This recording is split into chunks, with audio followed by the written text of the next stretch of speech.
Welcome everyone to the AFC Travel Talk and Show. My name is Will Reece and I'm the marketing rep for AFC Vacations. We are pleased to have Deb Howard with us as we've changed up the format a little bit for this travel show. This will be more of an interview style where we cover some of the great components of the tours coming up, as well as get in depth and personal with Deb Howard, one of our tour directors. So I think we can get rolling here. Beautiful picture of Seattle, Washington, and I was just up there this week, just got back at 10:30 this morning, and this is a view from Cary Park up on the hillside looking out over the city.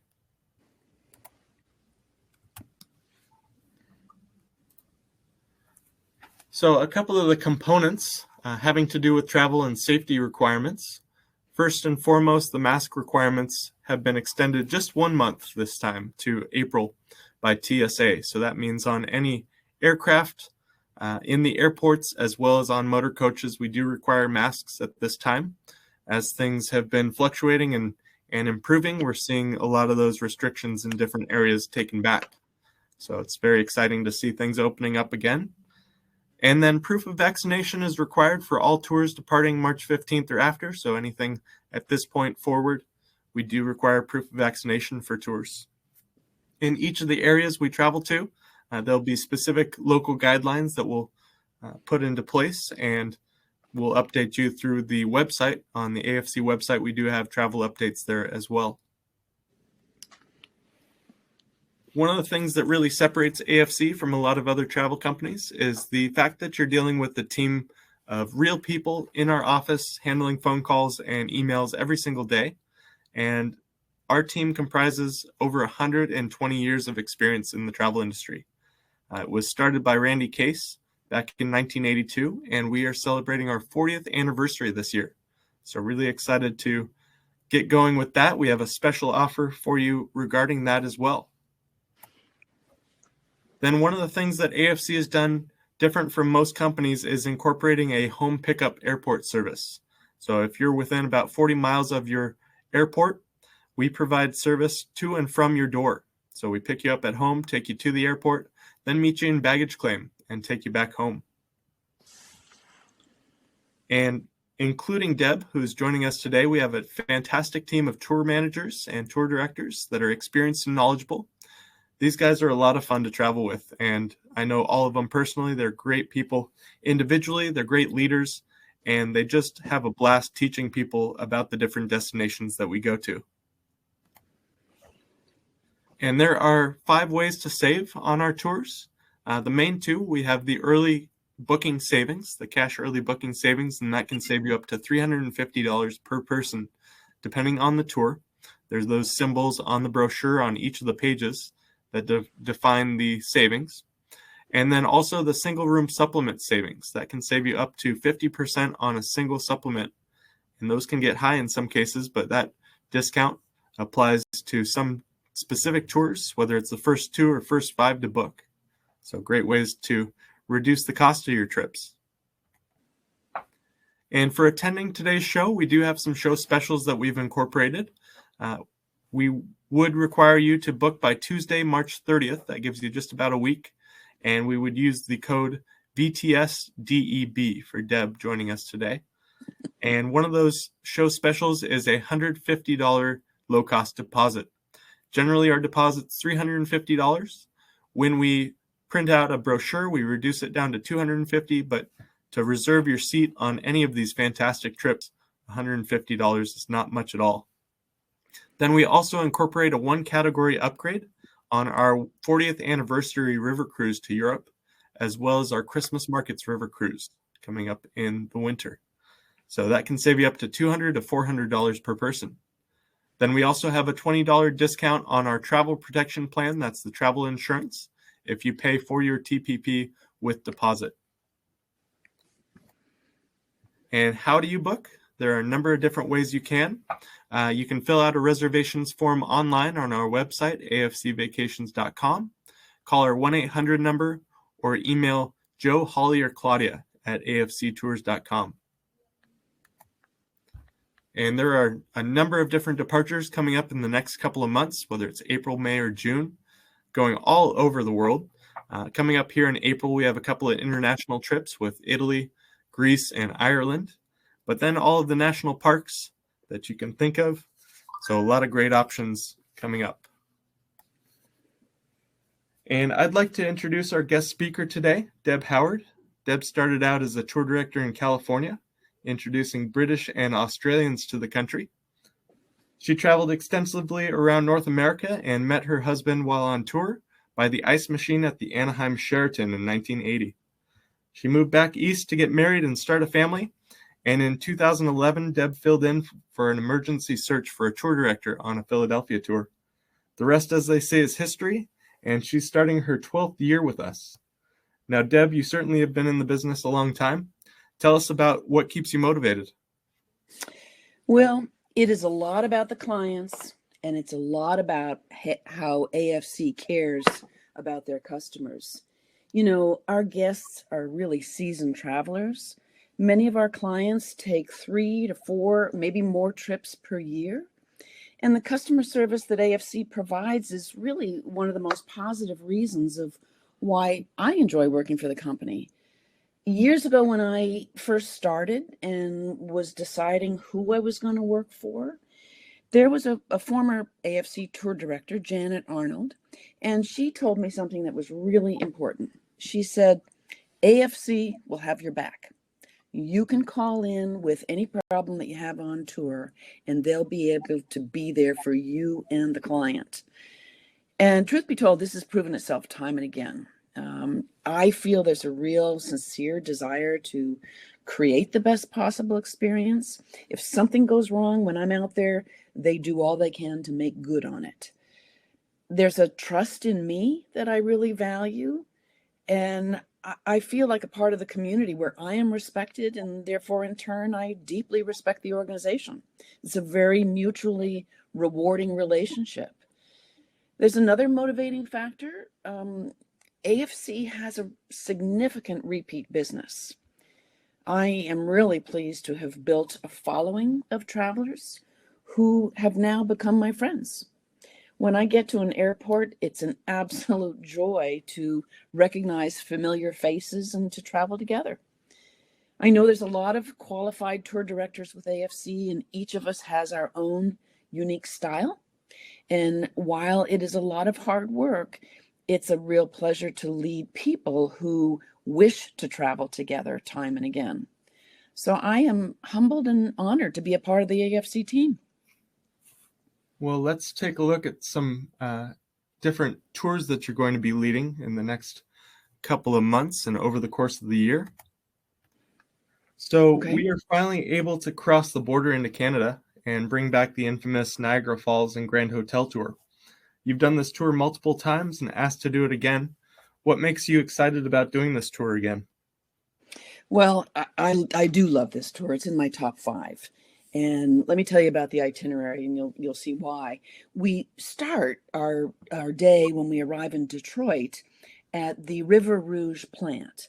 And this is where you literally watch F-150 trucks being made, and you see it in the assembly line. It's really fascinating. And then we go to the Henry Ford Museum, and we have about 2/3 of a day to spend there, and you could spend many days there.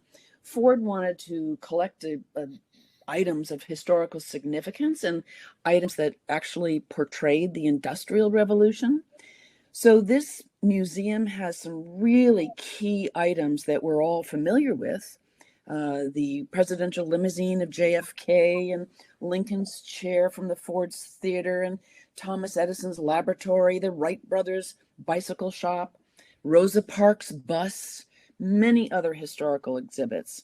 And it's a joy to be able to have leisurely time to see it. So when we leave Detroit, we go to Mackinac Island. And who wouldn't want to unwind and disconnect and enjoy a peaceful island stay with no cars? And we get picked up after we've taken a ferry ride over by a horse and carriage, and they take us up the hill, rain, sleet, sunshine, whatever. We go in the horse and carriage, and we go to this imposing, lovely property, the Grand Hotel, where we get to spend 2 nights. There's fine dining. Gentlemen, you have to wear jackets in this restaurant. There's dancing, all right? Each room is decorated in a unique style. I bring along the movie Somewhere in Time, which was in part filmed at the hotel.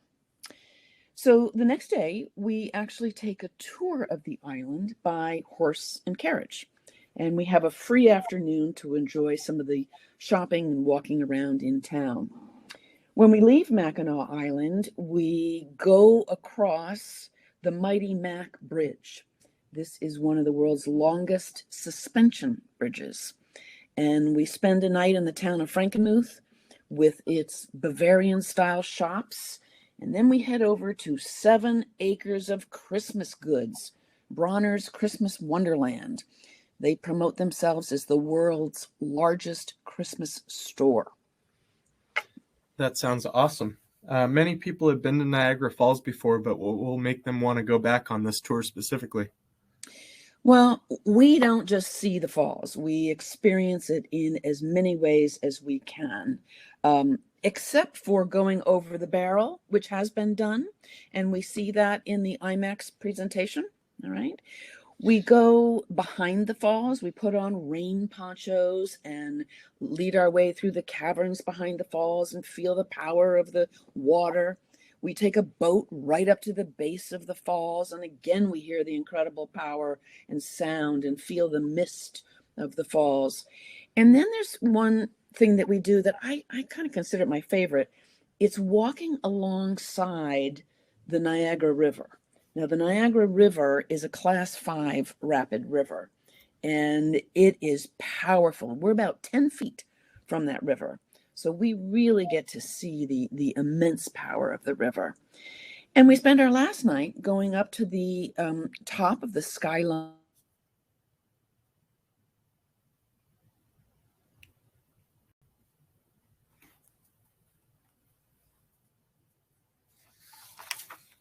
We may have just lost Deb. Let me check in real quick. But she was talking about the Skyline restaurant as part of that tour. We're on to Idaho, and you've told me that the Idaho Adventure Program is one of your top 5 favorites. What makes it your top 5? Well, I did this tour for the first time in June of 2016. Now, truth be told, I had no idea that there was anything in Idaho except potatoes. And boy, was I wrong. This stunning beauty and the varied scenery is why I am really captivated by this state. That and actually the remote control unit that opened my curtains from the king-size bed that opened to a view of Lake Coeur d'Alene, which is where we stay. And that is an awful lot of fun. So we spend a day and we go to this town called Wallace, and we put on hard hats and we go down into a silver mine. All right. That night we go to a steak cookout. There is a nearby ranch that is very authentic. The family is very hospitable. It's a good time. And when we leave northern Idaho, we head to Riggins, which brings us to a totally different, really a more rural location. It's right on the Salmon River. It's a smaller hotel property. We wake up in the morning, look out our windows, and we see fishermen fly catching from our window. We spend the next day driving down to the Snake River, all right, and we pick up a jet boat and we take a ride on that jet boat up and down the Snake, hoping that we'll see eagles and wildlife, and we have a picnic on the river. When we leave Riggins, we drive through the Sawtooth Mountains, and this is like driving through the Rockies. This is a unique experience. We seem to, the times I've done it, we experience every type of weather possible. We've had crisp sunshine to rain to hail to snow. And then when we come out and look at the valley, it's back to sunshine. It's really an experience of beauty and an appreciation for the power of Mother Nature. And we're making our way to the Sun Valley Resort. and we stay there. And this is where we relive the movie memories of yesteryear. There are pictures of famous people on the walls who have stayed and partied at Sun Valley. Um, Ernest Hemingway's last stop was in Ketchum, and we see his burial site. This is a real tour that combines the gifts that Mother Nature has bestowed upon us in a way that's very different than natural parks. It was a real surprise to me, and I hope it is to you. So we have 2 departures on that, September 9th and October 1st. So middle part of the fall, which will be absolutely beautiful. And AFC pioneered the mystery tours, and they seem to be incredibly popular, pretty much regularly selling out coaches. How do they work, Deb? Well, you make a financial commitment to go to an unknown place for 5 or 6 days. How does that happen? You're told the average temperature of where you're going. You're told what time you'll be picked up and what airline to report to. And it's your ticket agent at the airport that's going to inform you of your destination city. Are you going to stay there? Maybe, maybe not. You might drive a bit of a distance to get to the ultimate place. Each day is new, and each tour director handles the experience differently. Sometimes I'll give you clues and let you try and guess. But you really don't know from hour to hour where you are headed.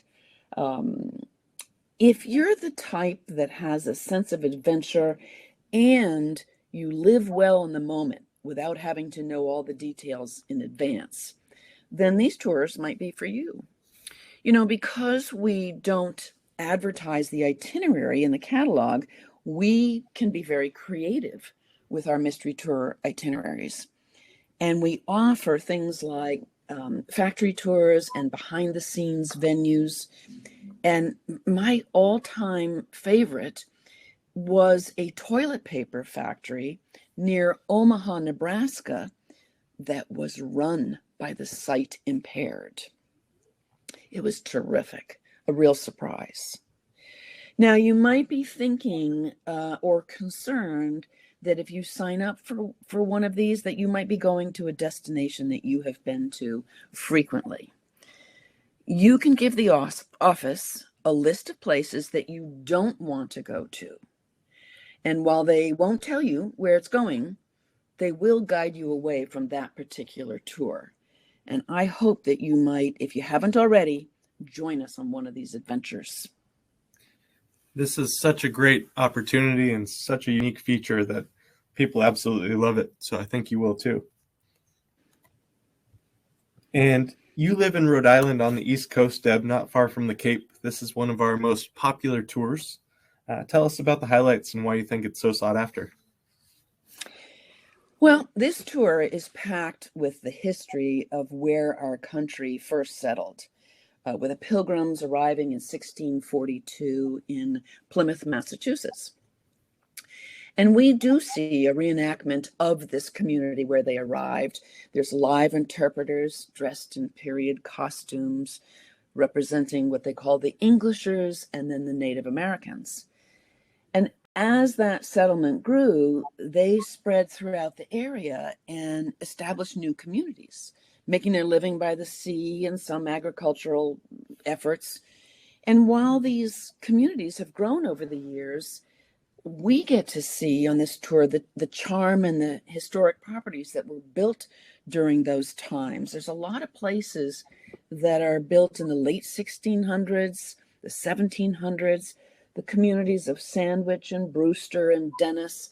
These are all gateways to points further out on the Cape that have this kind of housing.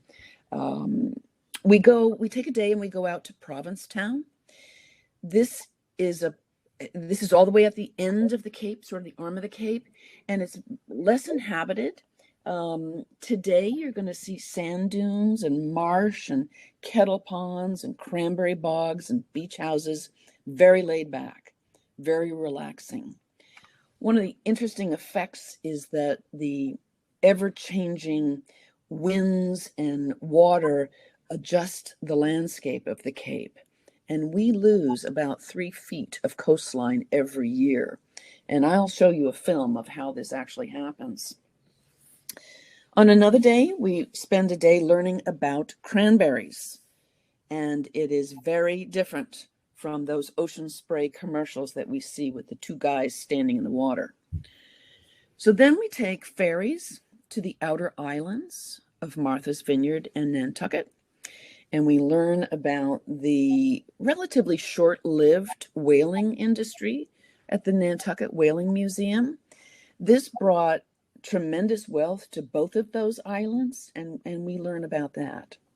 Now, speaking of wealth, we also spend a day traveling to Newport, and we see how those of the Gilded Age lived.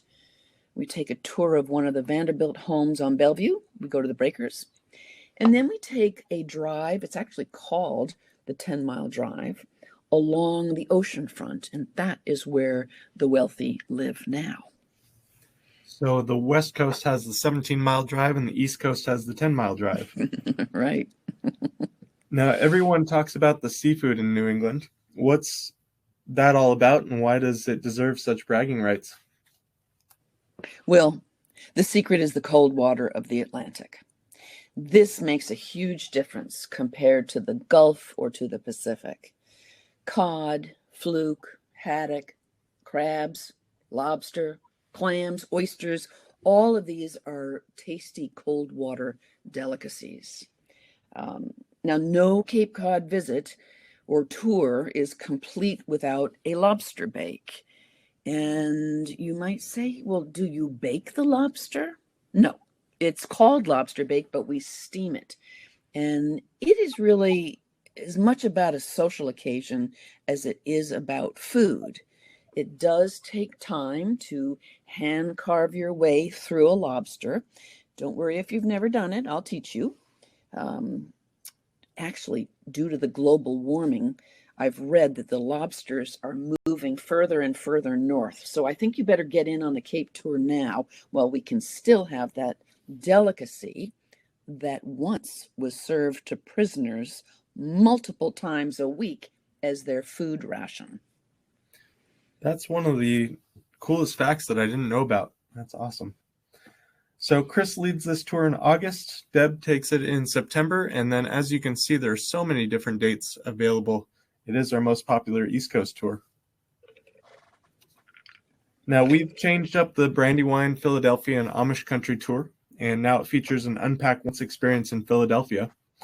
I think you've done this tour about 10 times, Deb. What do you think of the change, and what are the highlights? Well, this time we get to fly in and out of the same airport, Philadelphia. And this change is going to allow us to be more familiar, spend more time in Philadelphia, instead of packing up and moving on to a different destination.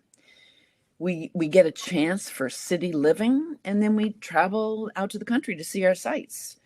You know, we very often will start our first day of any tour in a new location with a city tour.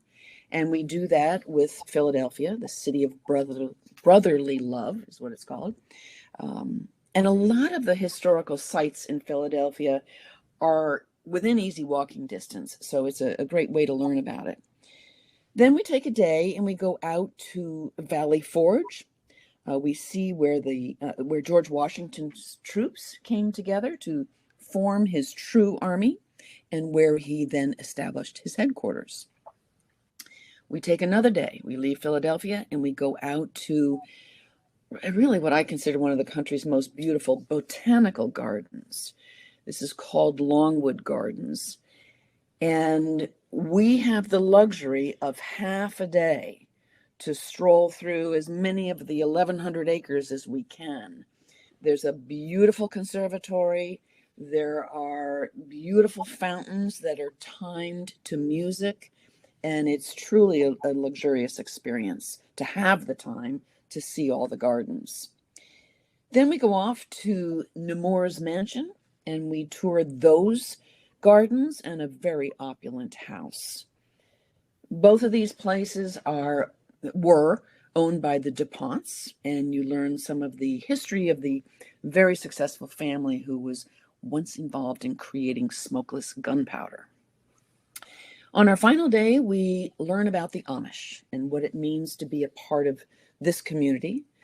We do take a tour out to the Amish farmlands, and we teach you how to tell the difference between an Amish and a non-Amish house, which can be right beside each other. We stop at an Amish home that sells those beautiful handmade quilts and other handmade Amish goods. Our farewell dinner that night includes a typical Amish meal with piles of fried chicken and mashed potatoes and macaroni and biscuits and many more things of that meal. It's a great farewell dinner. That's making me hungry for second lunch. So our next program is America's Music Cities Tour. And being a huge music aficionado myself, this tour really interests me and hits a lot of the different sites that show the development of music in the United States. What are some of the features of the tour that you really enjoy showing people? Well, Will, we fly into St. Louis and we get to see the iconic Golden Arch before we head off to Branson. Branson is called the live music show capital of the country. And on this tour, we get to see not one, not two, but 3 live shows. And one of those shows is on a boat.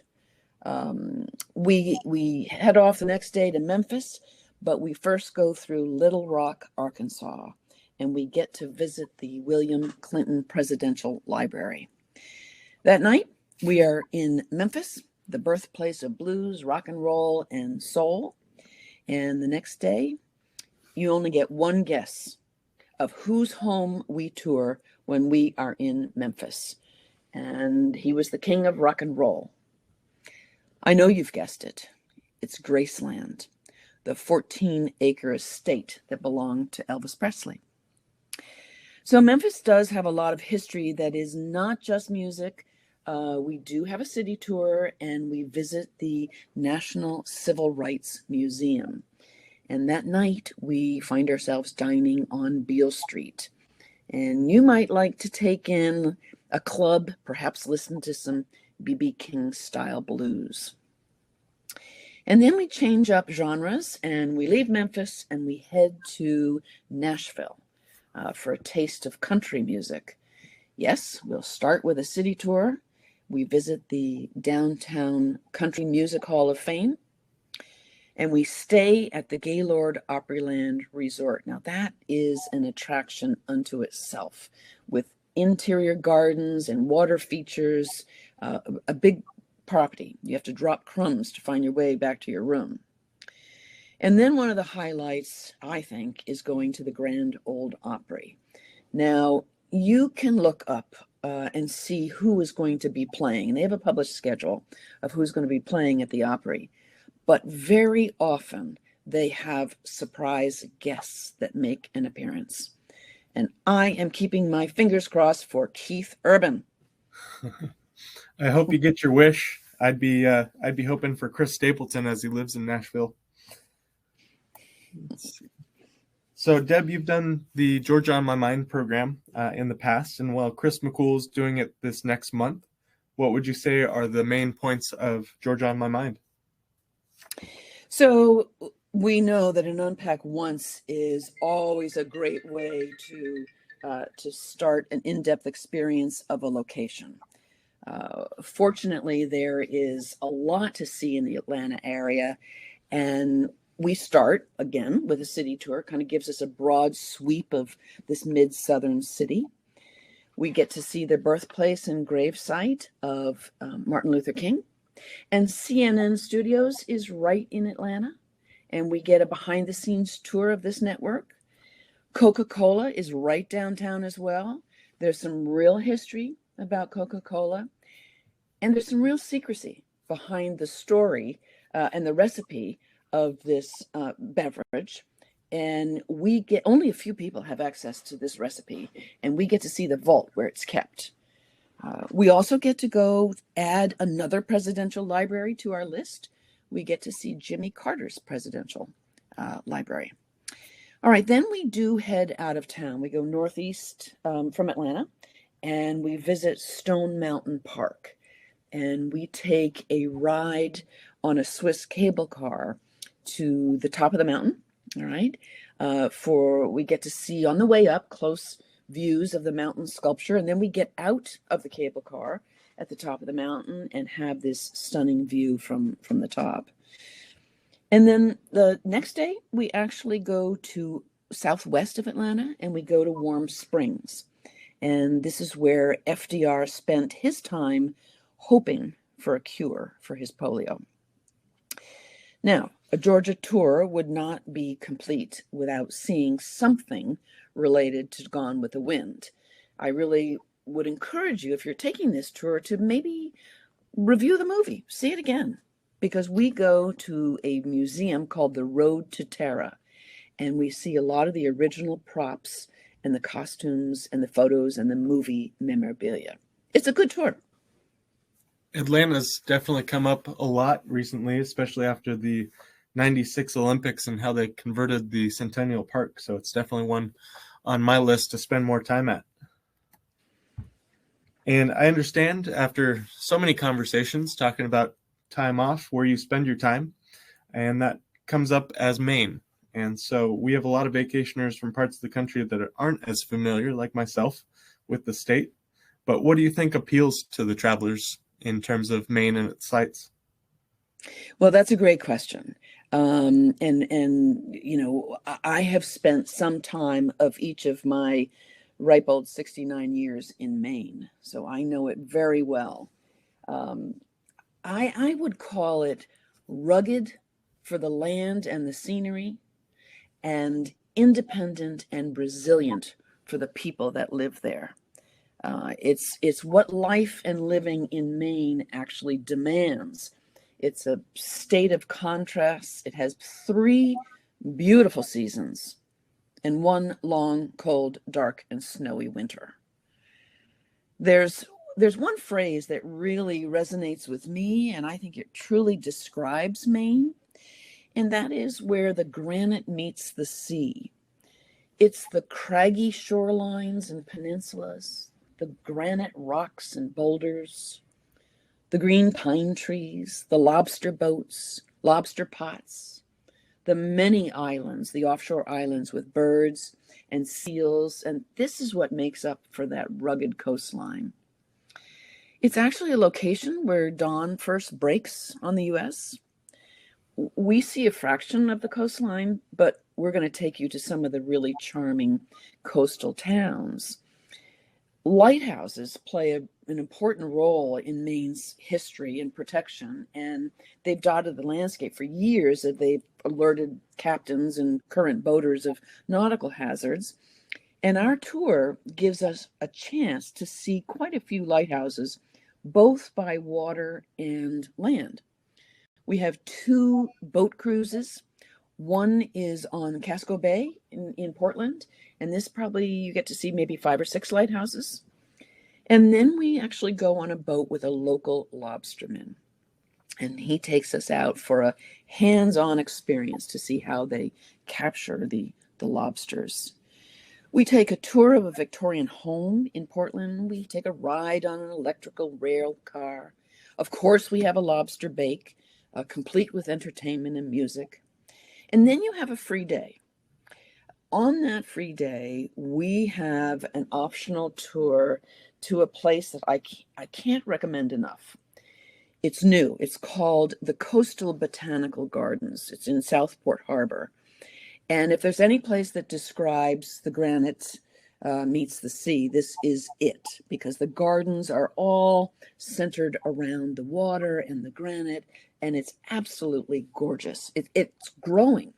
Probably the best recommendation I can give you is that on one tour, when I did this, I took a woman who was a master gardener, and she told me she had never heard of these gardens.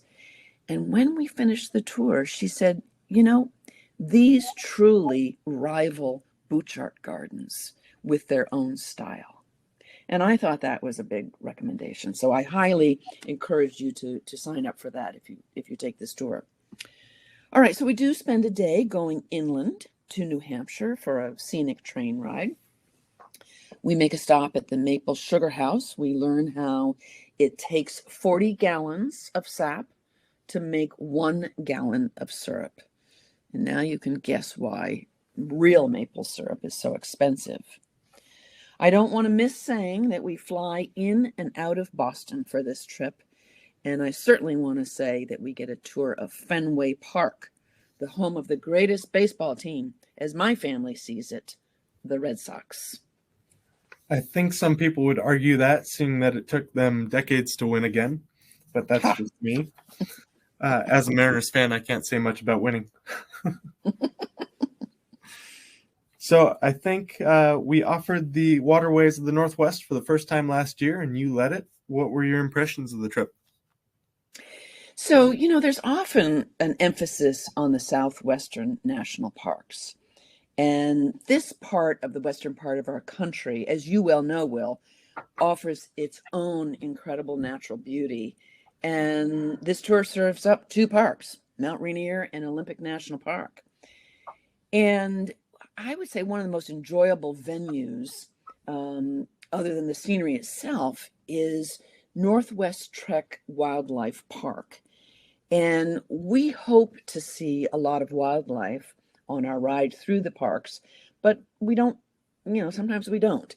And so we get to take a tram ride through this park, and it showcases a lot of the wild animals like the moose and the elk and the bison.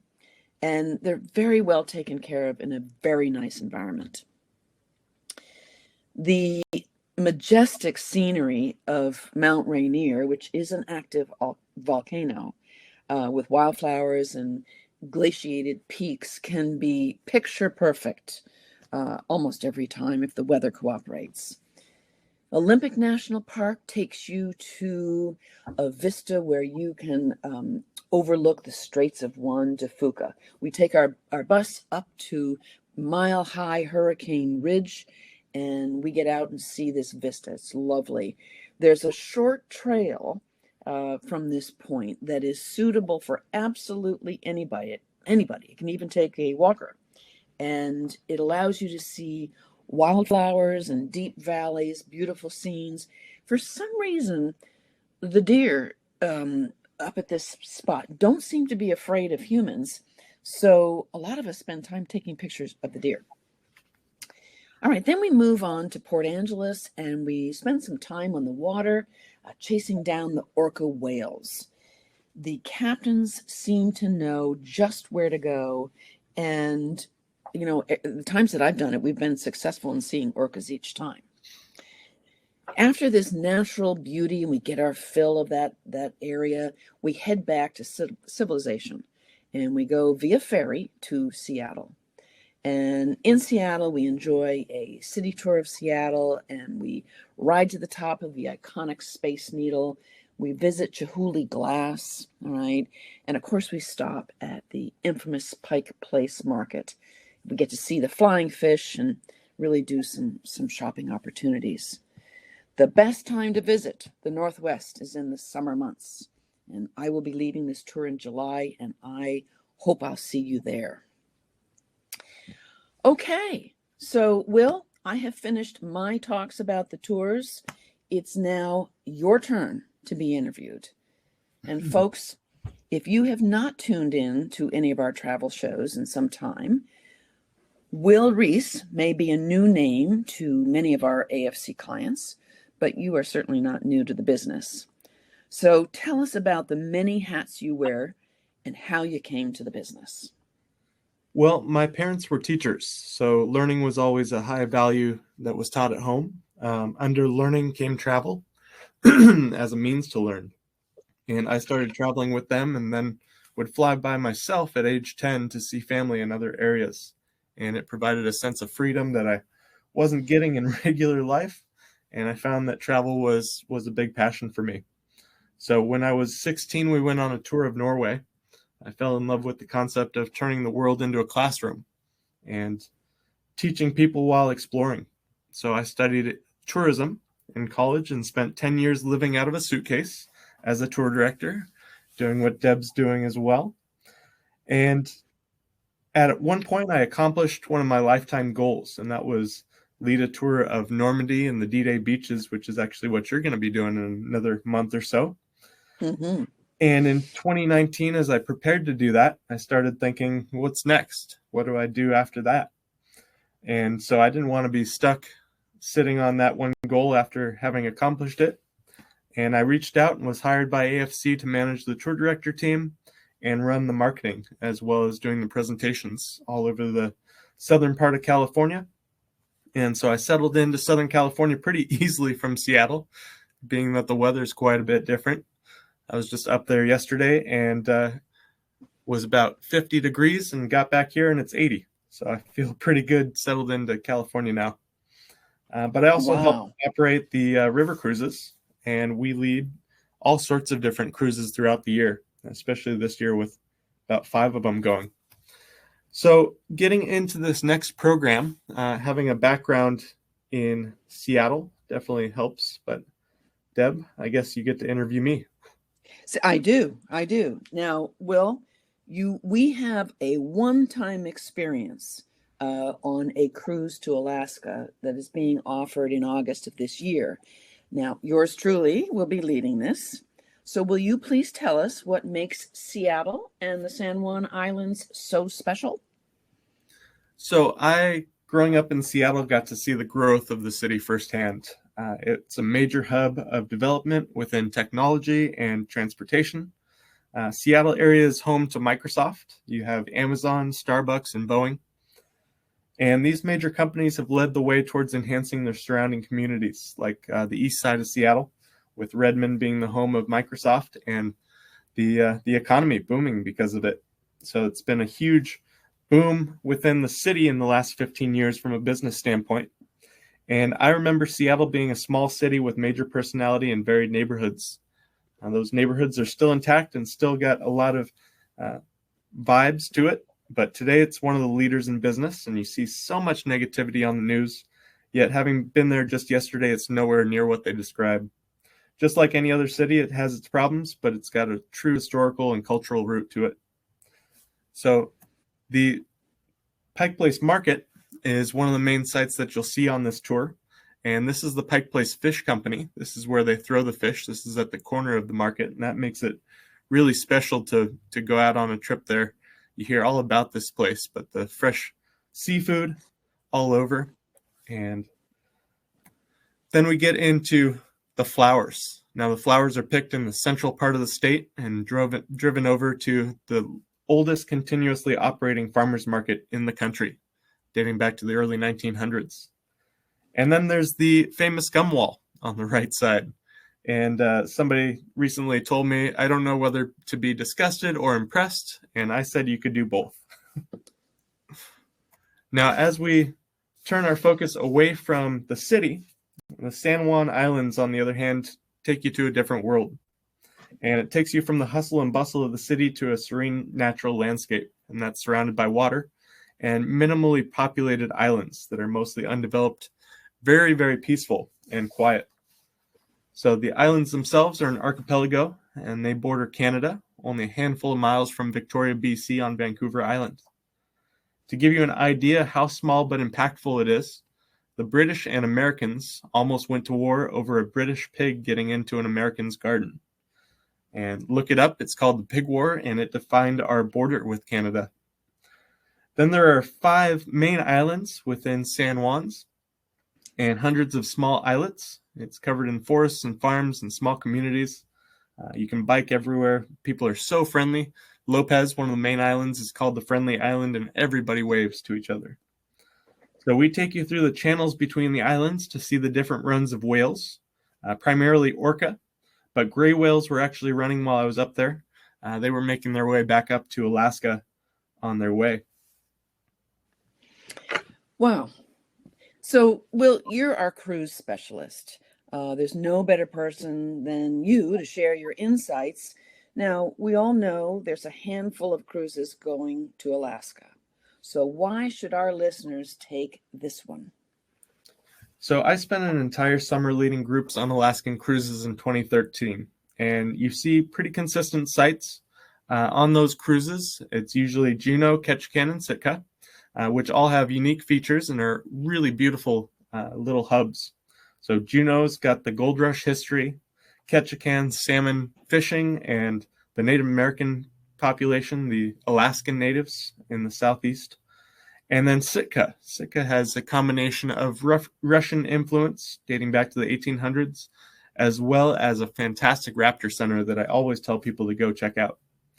But it comes down to not only those three communities that we get to visit, but also the inclusion of Glacier Bay. It's an incredible sight to behold, and Glacier Bay is part of a 25 million acre World Heritage Site. So the ship travels into the heart of the Fairweather Mountains for a trip into the ice ages. You get to watch icebergs and calving glaciers, and then scan the shorelines for wildlife. And there's a naturalist on board that points out brown bears, goats, sea otters, sea lions, all sorts of different wild species. What a lot of people don't know is that there are multiple arms of Glacier Bay, different inlets, and over 1,000 glaciers in the Glacier Bay National Park. Wow, this is a fantastic itinerary. I really do look forward to being the tour director on this. And I just want to remind everybody that this may be the one and only tour of this type. This is August 18th. So hopefully you'll come and join us for this combination of land and sea experience. Okay, so moving on to the next one. Some of you have been with us since the very beginning of AFC. We began in 1982, and we are celebrating our 40th anniversary.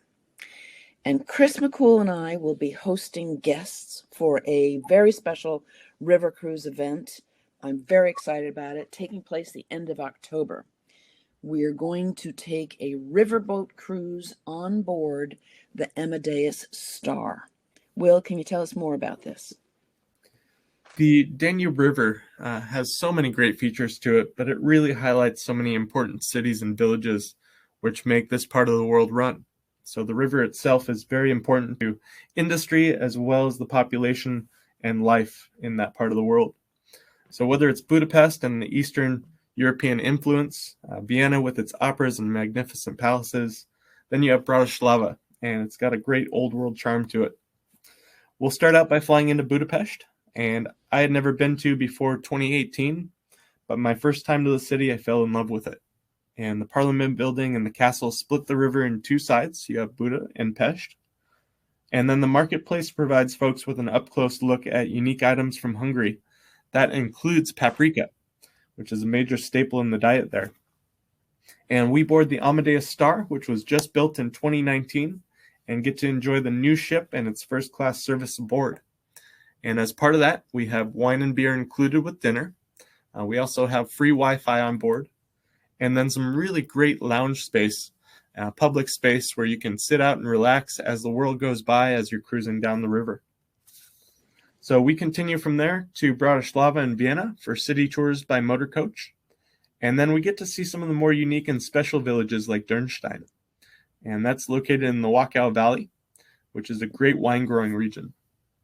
And we also have the option for those who wish to head out on a full day excursion out to Salzburg and see the home or birthplace of Mozart, famous composer, and then see some of the areas where The Sound of Music was filmed. Then we end the cruise with two great stops, and one is Passau. And that was actually home to Adolf Hitler from 1892 to 1894. And it was also a major producer of weaponry during the Renaissance. That was a time where Italy especially was coming in to its own and battling for space. Then from Passau, we carry on to Regensburg, and that's a UNESCO World Heritage Site. So Regensburg's 11th to 13th century architecture includes the market, city hall, and cathedral, and it still defines the character of the town, marked by all sorts of tall buildings and strong fortifications.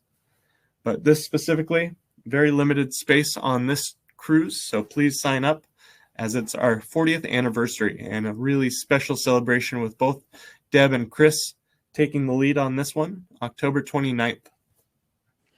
Yes, I do hope to see a lot of people on this. It was unfortunate. I missed the 35th anniversary cruise. My daughter was graduating from college, but I am tickled that I'll be able to do this one. So please sign up and join Chris and I. Alrighty, so now, Will, I understand that this next tour is brand new. You'll be leading it in October.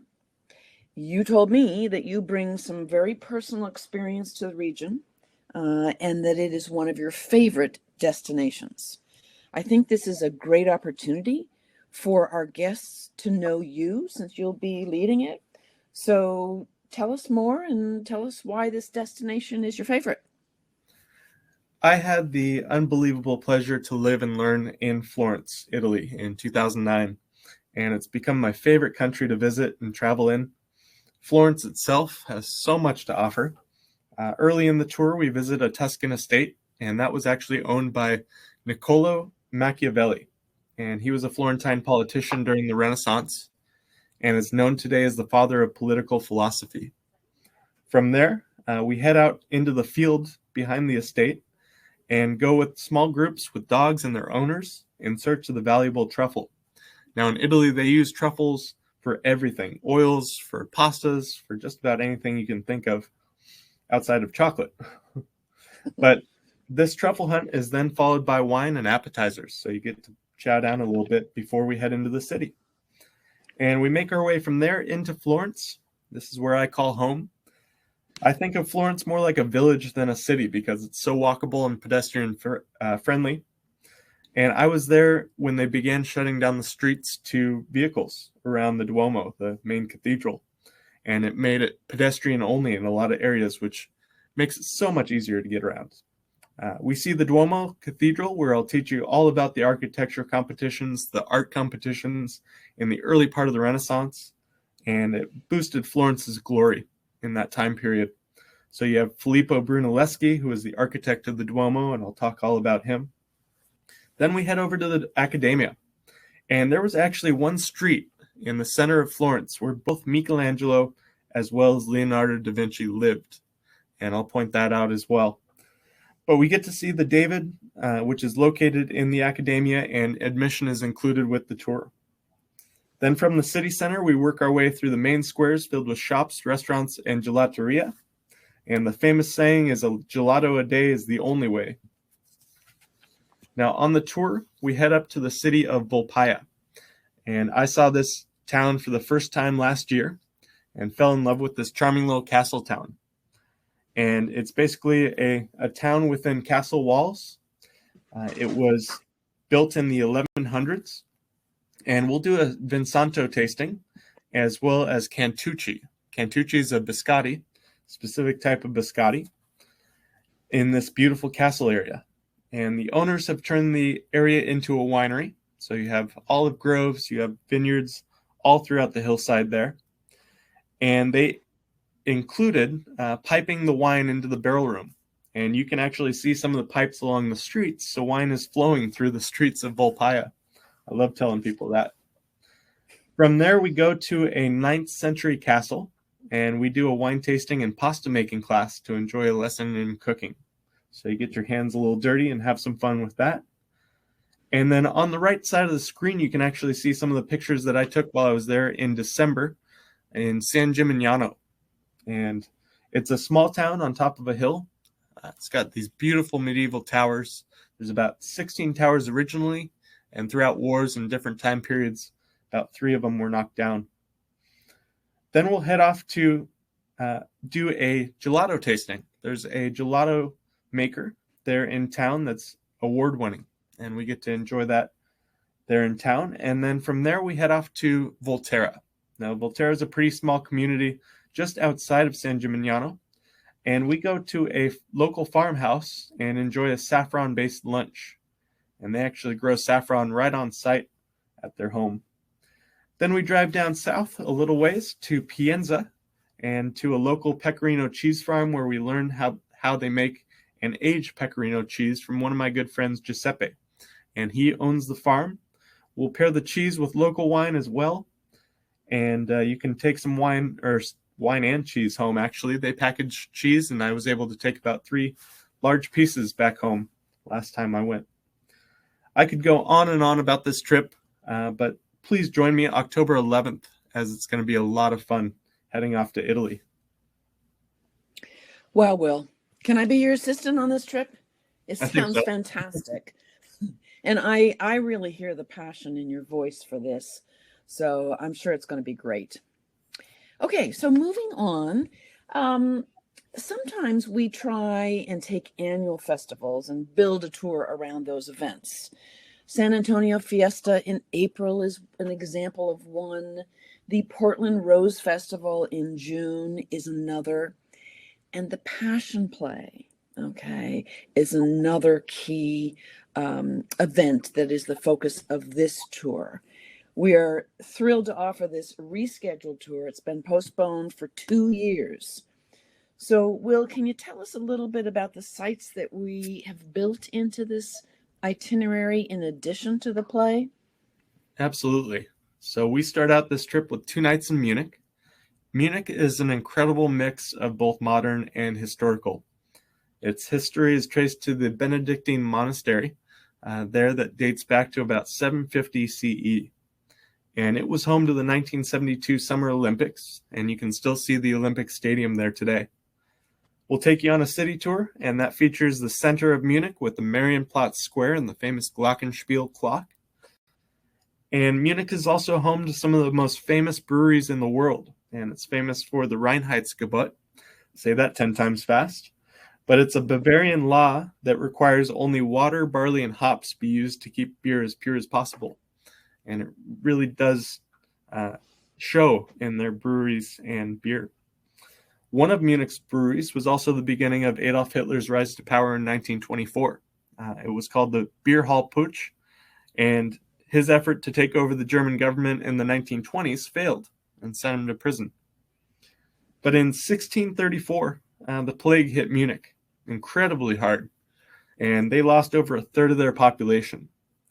That was actually the same plague that created the Passion Play, and the town of Oberammergau pledged to put on a play dedicated to the life of Jesus Christ if the town was spared from the plague. Fortunately, it was, and today, every 10 years, the town has kept its promise with local performers putting on this fantastic display. So after the play and one night in the area around Oberammergau, we head off to Salzburg for a night. And our city tour features the city center, which was added as a UNESCO World Heritage Site in the 1960s. The cathedral was the first German church built in an Italian style, and you can see the Renaissance influences throughout town. Then we wrap up the trip with 3 nights in the Austrian capital of Vienna, and Vienna was part of the Holy Roman Empire until 1806. And the city is known for its cafes, its fantastic coffee shops, amazing desserts, pastries, and its architecture. In the last couple of months of the Second World War, it saw a bunch of damage, but one of the buildings still standing is St. Stephen's Cathedral, so we'll get to see that. Then you also have the option to extend your trip, and we go up to Prague for 2 nights, and that's the capital city of the Czech Republic. And one of the landmarks in the city is the Charles Bridge. We get to see that on our city tour. And we also incorporate the Prague Castle as well. So this trip, as you can see above, has very limited space, and we won't offer it for another decade, so every 10 years. So join us for this once-in-a-lifetime experience. Yeah, I do think this will be a dream come true for a lot of our guests who have patiently waited for the 2 years for it to come back. So that sounds great. Okay, so we're moving on to another tour now. My friend and colleague, Pat Conway, has done this particular tour multiple times. He knows the area very well. He's going to be doing it in May. We cover not only Chicago, but a part of Wisconsin on this tour. Will, what are the focal points on this departure? So this is an Unpack Once tour in the heart of Chicago. The Windy City has some breaks in the weather, which are in May and September, and that's why our 2 departures fall in that time frame. The biggest thing for most is the same hotel in the city of Chicago with their deep dish pizzas and their fantastic restaurants all around. And then you look at doing 3 different types of city tours. You have the motor coach tour through town, our river cruise along the Chicago River to learn about the architecture of the city, and then the Untouchables tour, and that features the gangs and gangsters of Chicago of the 1920s and 30s.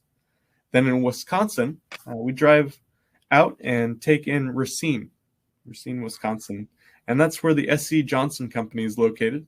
We'll get a tour as well as seeing the family mansion. Now, 2 of the buildings at the S.C. Johnson Company were designed by Frank Lloyd Wright, and most people will get really excited to see Frank Lloyd Wright's home and studio in Oak Park. Thank you, Will. Sounds like a good tour. All righty. So this next tour includes incredible highlights of Northern California. And you get the opportunity. It looks to me like you have a variety of forms of transportation on land and sea. Can you tell us about this experience, Will? This experience really focuses on our city experience in San Francisco with 2 nights in the city by the bay. And Mark Twain, it's one of my favorite quotes, once wrote, "The coldest winter I ever spent was a summer in San Francisco." And this is very, very true. It's one of the coldest times of year, usually July and August, which is the time to go to the Northwest. But this is why our departure dates are in June and October. So our next departure is June 8th. It gets up in the 80s and sometimes 90s in October, and usually the high 60s, low 70s in June. So pretty comfortable there. And then we'll have a city tour by motor coach and also board a 1-hour bay cruise that takes us around Alcatraz Island. Then another great optional trip we have is the coastal redwoods. And we go up into Muir Woods National Monument, walk among the giants in this beautiful forest in Marin County. And then my favorite part of the trip, we go up to Napa Valley and do the Napa Valley Wine Train. And it's always a big hit for our passengers. So we board a 1910 Pullman rail car, and it's been refurbished and enhanced. On board, we get a multi-course gourmet lunch that includes dessert, and all while sipping wine or drink of your choice in this relaxing travel method going up and down the Napa Valley and passing all these beautiful vineyards, whether it's the famous Opus One, Chateau Montelena, all the good ones. Then it's off to Sacramento, and from Sacramento, we board the Amtrak train for 3 nights in beautiful Lake Tahoe. And this is one of the most amazing sights with the lake water at a 98% clarity rate. So clear and surrounded by mountains on all sides. Again, June 8th is our next deposit, so please sign up. So I might add that one of my colleagues, Larry Womack, is leading this tour this year. And Larry comes from Sacramento, and he's very well versed in the California landscape. Larry and I have worked together on the Great Trains Tour, and we're going to be doing the river cruise in Paris this next month. And I've enjoyed working with him, and I really think you'll be happy if he's your tour director on this program. All right. So the next tour is another example of building a tour around an annual event. What can our listeners expect on this tour? Because it really does look a lot more than just the Great Portland Rose Festival. On our Portland City tour on this trip, we take you to some major landmarks like Voodoo Donuts and Powell's Bookstore. Not a lot of people know about Powell's, but it's a family-run store. It's got 6 levels of new and unique rare books, and it's truly unmatched. I could spend hours out there. Then on the drive, we head to the Pittock Mansion, and it belonged to a man named Henry Pittock, and he founded the Oregonian newspaper and lived quite well. A beautiful, beautiful mansion, and had an amazing view over the city, out to the mountains and the Columbia River, so you get to see that. And from there, we work our way over to Washington Park, and that's where Pittock's wife, Georgiana, designed the first rose test garden. Today, Portland's known as the Rose City. That's why they have the Rose Festival. And the garden incorporates over 10,000 rose bushes, as well as 600 varieties of roses. So if you're a garden lover, this is the place for you. But Georgiana did an amazing job starting up the Rose Festival, the Rose Society, and that's why we go to the Rose Festival there. Starts with a fantastic parade through town, starting at the Memorial Coliseum. I think the coast really takes people's breath away, though. As they see the jagged cliffs of the Pacific, we head out to Fort Clatsop, and that's where that was the winter encampment for the Lewis and Clark Corps of Discovery. And it's off from there down to one of the huge dairy-producing parts of Oregon in Tillamook. So you get to try all types of popular cheeses, and then don't miss out on their ice cream, because it's distributed all over the West Coast. Marionberry pie is one of my favorites, and the berry itself was actually cultivated in Oregon by a cross of two blackberries. Whoa, yum. I'm in. Sounds great. And folks, remember, this is a once-a-year program, June 9th. I'm sure that this one's going to fill up. All righty, so this next tour has an incredible amount to offer in the 9 days that it's operating. You cover 3 states, 2 provinces, and 6 national parks. A lot of active ground to cover. Tell us about how you can do that in 9 days and what you see. So the U.S. and Canada National Parks trip is a destination that needs the time and attention with the Canadian Rockies and all these beautiful areas and parks. So by flying into Eastern Washington into Spokane, we actually cut out hours and hours of drive time from any of the big cities that we'd have to fly into. We also stay more nights than a standard Canadian Rockies tour, and that reduces the drive time between sites.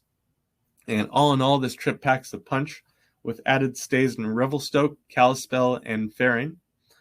Revelstoke itself was a big downhill ski run. It was always known for its skiing, but ski jumping actually took over in the late 1800s and early 1900s as Norwegians started moving into the area. Wow. This is going to require a very well-versed person to lead this tour. Who's going to do that this year? So Frank Kutek has done multiple trips around this stretch with our groups, and he's an expert in the area, especially within the national parks there, in Banff, Lake Louise, that whole stretch, and you'll be in great hands. Great. Good to know. Okay. So I love the scenery of this Yellowstone tour. I actually haven't been to that part of the country for a few years, and I really look forward to going back because I love to watch the progress of that mountain sculpture called Crazy Horse. There's a lot of cool sights and stops, and my colleague Pat Conway, who's led it multiple times, he'll be leading it in June. Chris, of course, has led it multiple times. He's taking it in August. Will, can you tell us about some of the key places that this itinerary covers? Deb, Crazy Horse is unbelievable. This amazing carving taking decades to complete is probably one of my favorites on that tour as well. But besides Mount Rushmore and Crazy Horse, it's really about the scenic drives over the Bighorn Mountains into Yellowstone from the east entrance, and then also down from there along the Grand Tetons to Jackson. In addition to that, our loop with a full day of sightseeing in Yellowstone will make anyone excited. And this is a chance for people to really dig into the geysers and the canyon of Yellowstone, as well as Lake Yellowstone on that full day trip. Then you get to see Old Faithful and stop at the Old Faithful Inn. So each stop makes for a really memorable trip. You do cover a lot of ground in this tour. Many people ask about the weather for this trip. And I've led those tours to this area both in June and in August. And you may still see patches of snow in June. And some have expressed a concern about the heat in August, but it just doesn't get that hot.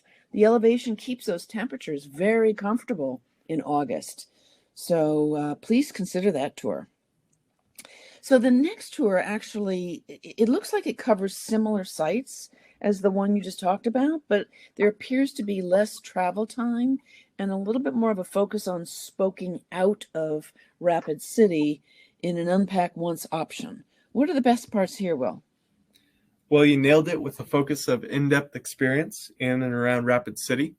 It's known as the City of Presidents, as on each of the corners in town, they have statues of the presidents there. But we'll be at the same hotel 6 nights and see the best of what the Black Hills of South Dakota have to offer. One of the things that will surely take your breath away is one of my favorite experiences, the Buffalo Jeep Safari. And that goes through Custer State Park. That ride takes you on an up-close and personal journey across the plains where buffalo roam. And it takes you back in time when they ran free across the land. And you get right up close next to the buffalo in a very safe environment. So it's a lot of fun to explore that way. And then the 1880 train, the steam train, is a fantastic historic rail line. And that runs through the Black Hills as well. Then the Badlands National Park is absolutely amazing with geological history dating back over 75 million years. And this is one of the trips I used to love leading all the time. And I'm sure you'll all have a great time on this tour. Wow, nice tour, Will. This does sound good. All right, on to the Great Trains and Grand Canyons. This is a really popular tour. I've led it a couple of times. I can tell you from experience that leading it works like clockwork. There are multiple dates. A new tour director to AFC, Brad Wenzel, will be leading the November date. Some of you may know Brad from very kindly stepping in to take over the Music Cities tour last year when I had COVID. Brad has led many great tours, and we are very happy to have him lead the way for our AFC guests. So, Will, can you talk to us about the highlights on this very popular tour? Absolutely. And you're right about Brad. He's great. I've known him for about 10 years now. He's very friendly, does a great job with his research, and has a really good sense of humor. We've had so many departures, and you'll have excellent guides on any of them.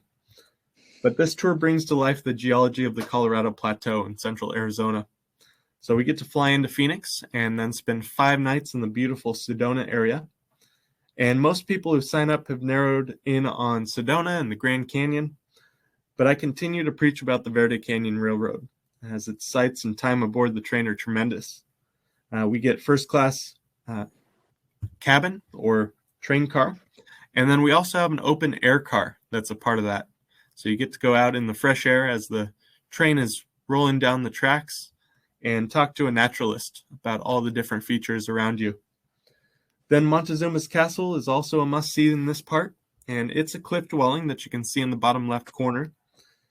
From the time when droughts and ice ages affected the landscape and human life on a regular basis.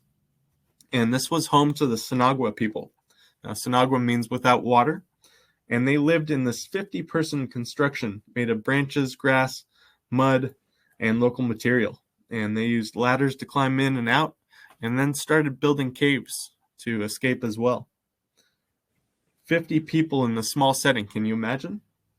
But it was near a water source and provided resources as well as protection needed to survive. So you have a lot of dates to pick from this tour, and I think it's a terrific one. I hope that you find one that works for you. But folks, this wraps up our conversation about some of the tours that we're offering this year. And I want to thank you. It's been a real pleasure to share this time with you. I hope you've enjoyed this new interview format that Will and I presented. As always, we welcome your feedback on what you think about this. April in the AFC office is the one to contact with your thoughts. And Will has some additional things that he wants to share. So please stay tuned a little bit longer for a recap of the show specials.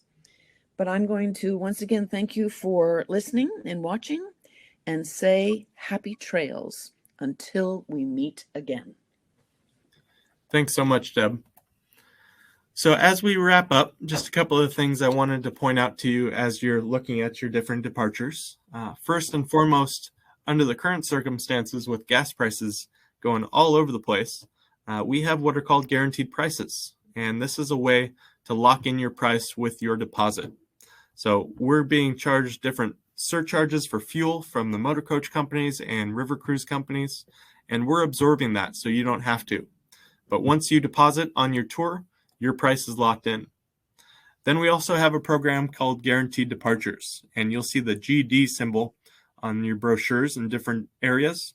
That means we have enough passengers confirmed to operate. Now, we also offer a low-cost travel protection plan, and that has a cancel for any reason benefit. So make sure you protect your travel experience with that. And we are also part of the USTOA, and that means we are one of 60 members of the United States Tour Operators Association. They have a $1 million Travelers Assistance Program. So you're in great hands with AFC. And just again, how to book, you can call us at our 1-800 number on the screen there. Email Joe, Holly, or Claudia at afctours.com or visit our website, afcvacations.com. And again, the show specials are good until Tuesday, March 30th. $150 low-cost deposit, so quite a bit of savings on that. Then we have a no-risk deposit and no change fees, again, once you're deposited in final payment. And then one category upgrade, which can save you $200 to $400 per person on either the Wonders of the Danube or Christmas Markets River Cruise. So you could upgrade to that suite and save yourself some money. Then we have the $20 off the travel protection plan if you pay with your deposit. But again, you must use the code VTSDEB. So just wanted to thank you for attending. Thanks for taking the time out to spend with Deb and I. We really appreciate it. And if you do have any questions, you can email april@afctours.com and add us on our Facebook page. And we hope to see you on the road. Thanks so much.